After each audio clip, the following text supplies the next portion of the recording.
आकाशवाणी देहरादून से प्रस्तुत हैं प्रादेशिक समाचार। पहले मुख्य समाचार। मुख्यमंत्री पुष्कर सिंह धामी ने निजी संस्थानों में चयनित 212 अभ्यर्थियों को नियुक्ति पत्र प्रदान किए। कहा, पिछले 3 वर्षों में सरकार ने अधिक से अधिक युवाओं को रोजगार उपलब्ध कराने का काम किया। केंद्रीय कृषि मंत्री शिवराज सिंह चौहान ने कहा, कृषि और कृषि संबंधित क्षेत्र 2047 तक भारत को विकसित बनाने के प्रधानमंत्री नरेंद्र मोदी के संकल्प में महत्वपूर्ण भूमिका निभाएंगे। उत्तराखंड विद्यालयी शिक्षा परिषद की हाई स्कूल और इंटरमीडिएट की अंक सुधार परीक्षा कल से शुरू होगी और राजधानी देहरादून, उत्तरकाशी, टिहरी, रुद्रप्रयाग, चमोली और चंपावत, नैनीताल जिलों में कल भारी बारिश की चेतावनी।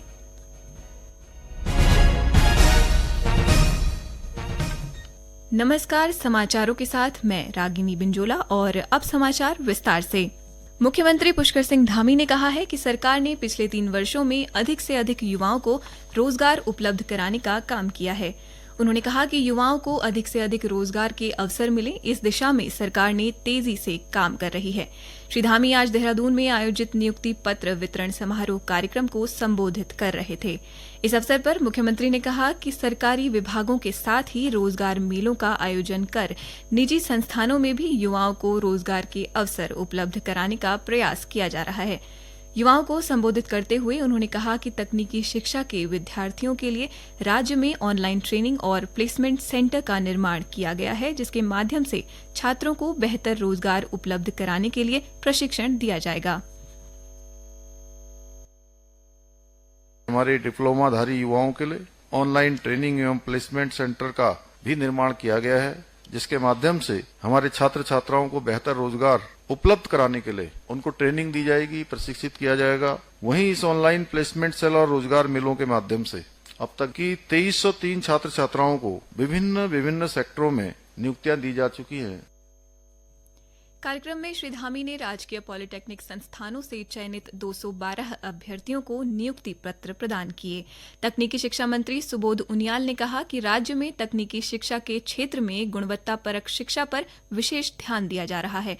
युवाओं को सीधे रोजगार मिले, इसके लिए औद्योगिक संस्थानों की आवश्यकता के हिसाब से नए कोर्स चलाए जा रहे हैं। केंद्रीय कृषि मंत्री शिवराज सिंह चौहान ने कहा कि कृषि और कृषि संबंधित क्षेत्र 2047 तक भारत को विकसित बनाने के प्रधानमंत्री नरेंद्र मोदी के संकल्प में एक महत्वपूर्ण भूमिका निभाएंगे।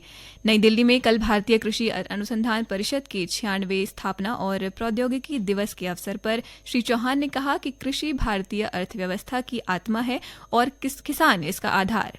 उन्होंने कहा कि किसान और कृषि सरकार की शीर्ष प्राथमिकता है। केंद्रीय युवा कार्य और खेल मंत्री मनसुख मांडविया ने कहा कि देश के युवा भविष्य के नीति निर्माता हैं। उन्होंने कहा कि सरकार विभिन्न योजनाओं और कार्यक्रमों के माध्यम से युवाओं के सशक्तिकरण के लिए प्रतिबद्ध है।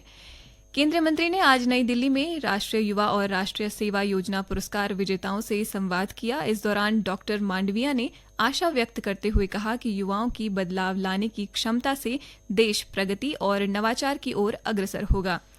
कार्यक्रम का उद्देश्य पुरस्कार विजेता युवाओं की उपलब्धियों का जश्न मनाना और मेरा युवा भारत मंच को और अधिक उपयोगी बनाने पर चर्चा करना था। युवा कार्य और खेल मंत्रालय के अनुसार चर्चा का महत्वपूर्ण हिस्सा मेरा युवा भारत मंच युवाओं के रचनात्मक जुड़ाव के लिए नवीन और सहयोगात्मक विचारों पर केंद्रित था। एक पेड़ मां के नाम और उत्तराखंड के लोक पर्व हरेला महोत्सव के तहत प्रदेश भर में वृहद स्तर पर पौधारोपण किया जा रहा है। इसमें फलदार पेड़ों के साथ ही अन्य प्रजातियों के पेड़ों का वृक्षारोपण किया जा रहा है। अभियान के तहत आज हरिद्वार स्थित BHEL में पौधारोपण किया गया। इस अवसर पर BHEL हरिद्वार के कार्यपालक निदेशक TS मुरली ने कहा कि यह पर्व हमें पर्यावरण के प्रति हमारी जिम्मेदारियों की याद दिलाता है। उन्होंने कहा कि हम आज पौधा लगाकर आने वाली पीढ़ियों के लिए एक हरा भरा कल सुनिश्चित कर रहे हैं। वहीं 100 हाथ 100 पेड़ लगाओ अभियान के तहत अलकनंदा घाट पर गंगा किनारे छायादार वृक्ष लगाए गए। ये समाचार आकाशवाणी के देहरादून केंद्र से प्रसारित किए जा रहे हैं। उत्तराखंड विद्यालयी शिक्षा परिषद और हाई स्कूल और इंटरमीडिएट की अंक सुधार परीक्षा कल से शुरू होगी। परीक्षा की सभी तैयारियां पूरी कर ली गई हैं। परीक्षा के पहले दिन हाई स्कूल और इंटरमीडिएट की हिंदी, कृषि, अंग्रेजी और संस्कृत विषय की सुधार परीक्षा होगी। परीक्षा सुबह 10 बजे से दोपहर 1 बजे तक आयोजित की जाएगी।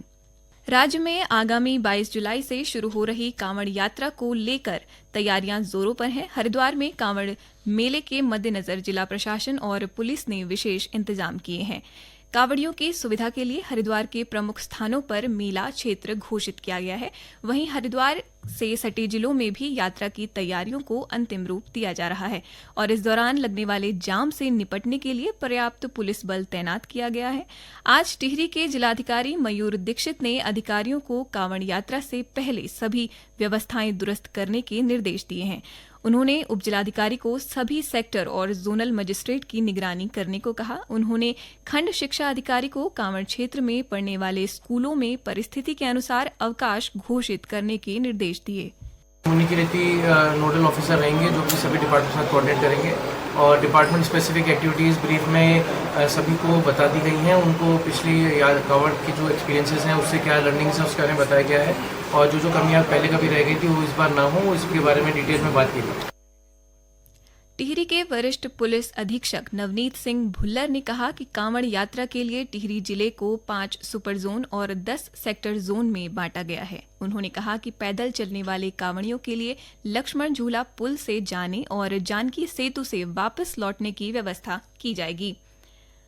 उत्तराखंड नागरिक उड्डयन एवं विकास प्राधिकरण यूकाडा जल्द ही यमुनोत्री के लिए हेली सेवाएं शुरू करेगा। पर्यटन विभाग की ओर से यमुनोत्री धाम में रोपवे के पास ही हेलीपैड का निर्माण कराया जा रहा है। हेलीपैड का निर्माण पर्यटन विभाग करवा रहा है। यूकाडा के अधिकारियों के अनुसार नई चयनित जगह पर हेलीपैड का निर्माण शुरू हो चुका है। यूकाडा के मुख्य कार्यकारी अधिकारी सी रविशंकर ने बताया कि हेलीपैड का निर्माण पूरा होने पर यमुनोत्री के लिए चार्टर सेवाएं जल्द शुरू होंगी। इसके अलावा यमुनोत्री धाम को रोपवे से जोड़ने की परियोजना पर भी इसी साल काम शुरू होने की उम्मीद है। 200 करोड़ रुपए की लागत से बनने वाला 3.09 किलोमीटर लंबा यह रोपवे 10 टावरों से होकर गुजरेगा। परियोजना के पूरा होने के बाद तीर्थयात्री खरसाली से यमुनोत्री धाम 15 मिनट में पहुंच जाएंगे। वर्तमान में जानकी चट्टी से यमुनोत्री धाम पहुंचने में 3 से 4 घंटे लगते हैं। नैनीताल जिले में नैनी झील का बाथमीट्रिक सर्वे शुरू हो गया है। नैनी झील में यह प्रयोग पहली बार किया जा रहा है। यह सर्वे 1 सप्ताह तक चलेगा। भारतीय नौसेना के जहाज INS सर्वेक्षक की टीम यह सर्वे कर रही है। सर्वे का उद्देश्य झील की गहराई, पानी के अंदर की स्थलाकृति के बारे में जानकारी और डेटा एकत्र करना है। यह सर्वे झील के संरक्षण और भविष्य के प्रबंधन के लिए महत्वपूर्ण साबित होगा। नैनीताल स्थित भारतीय नौसेना की NCC इकाई 5 UK नेवल यूनिट के कमांडिंग ऑफिसर कैप्टन चंद्र विजय नेगी के निर्देश पर यह सर्वे किया जा रहा है। इंदिरा गांधी राष्ट्रीय मुक्त विश्वविद्यालय ने इस सत्र में प्रवेश और पुनः पंजीकरण के लिए आवेदन की तिथि 31 जुलाई तक बढ़ा दी है। देहरादून स्थित इग्नू के क्षेत्रीय निदेशक डॉ अनिल कुमार डिमरी ने बताया कि विश्वविद्यालय ने जुलाई सत्र से कई नए रोजगार परक पाठ्यक्रम शुरू किए हैं। उन्होंने कहा कि इन पाठ्यक्रमों में आवेदन करने वाले छात्रों की पूर्व की परीक्षाओं के आधार पर मेरिट तैयार की जाएगी और इसके बाद मेरिट के आधार पर प्रवेश दिया जाएगा। इसके लिए आवेदन की तिथि बढ़ा दी गई है। राजधानी देहरादून समेत राज्य के कुछ हिस्सों में सुबह से रुक रुक कर बारिश का दौर जारी है। बारिश के चलते पर्वतीय अंचल में अवरुद्ध सड़क मार्गों को खोलने का प्रयास जारी है। इस बीच मौसम विभाग ने आज पिथौरागढ़ और बागेश्वर जिले में कहीं कहीं भारी बारिश का ऑरेंज अलर्ट जारी किया है। साथ ही विभाग ने आने वाले दिनों में राज्य के कुछ हिस्सों में भारी बारिश का येलो अलर्ट भी जारी किया है। राजधानी देहरादून, उत्तरकाशी, टिहरी, रुद्रप्रयाग, चमोली, चंपावत और नैनीताल जिलों में कल भारी बारिश का अनुमान है। देवशयनी एकादशी पर बड़ी संख्या में श्रद्धालुओं ने हरिद्वार, ऋषिकेश, देवप्रयाग समेत विभिन्न गंगा घाटों पर आस्था की डुबकी लगाई। धार्मिक मान्यता के अनुसार साल में आने वाली सभी 24 एकादशियां भगवान विष्णु को समर्पित होती हैं और मान्यता है कि देवशयनी एकादशी पर व्रत रखने और भगवान विष्णु की पूजा करने से विशेष फल की प्राप्ति होती है। प्रदेश में ठेली और फेरी लगाने वालों की पहचान के लिए जल्द ही उनके पहचान पत्र बनाए जाएंगे। इसको लेकर शहरी विकास निदेशालय ने प्रदेश के सभी नगर आयुक्तों व अधिशासी अधिकारियों को पत्र जारी किया है। शहरी विकास निदेशक नितिन सिंह भदौरिया ने सभी नगर आयुक्तों व अधिशासी अधिकारियों से कहा है कि वे अपने क्षेत्र में काम करने वाले ठेली और फेरी लगाने वालों की पहचान प्रदर्शित करने के लिए ब्यौरा जुटाएं। उन्होंने बताया कि पहचान पत्र में ठेली और फेरी लगाने वालों का कोड, नाम, पता, फोटो के साथ परिवार के किसी सदस्य का नाम आदि अंकित होगा। अंत में मुख्य समाचार एक बार फिर।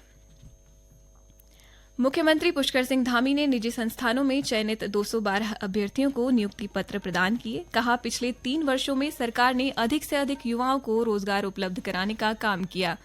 केंद्रीय कृषि मंत्री शिवराज सिंह चौहान ने कहा, कृषि और कृषि संबंधित क्षेत्र 2047 तक भारत को विकसित बनाने के प्रधानमंत्री नरेंद्र मोदी के संकल्प में महत्वपूर्ण भूमिका निभाएंगे। उत्तराखंड विद्यालयी शिक्षा परिषद की हाई स्कूल और इंटरमीडिएट की अंक सुधार परीक्षा कल से शुरू होगी और राजधानी देहरादून, उत्तरकाशी, टिहरी, रुद्रप्रयाग, चमोली, चंपावत व नैनीताल जिलों में कल भारी बारिश की चेतावनी। इसके साथ ही प्रादेशिक समाचार का ये बुलेटिन समाप्त हुआ। नमस्कार।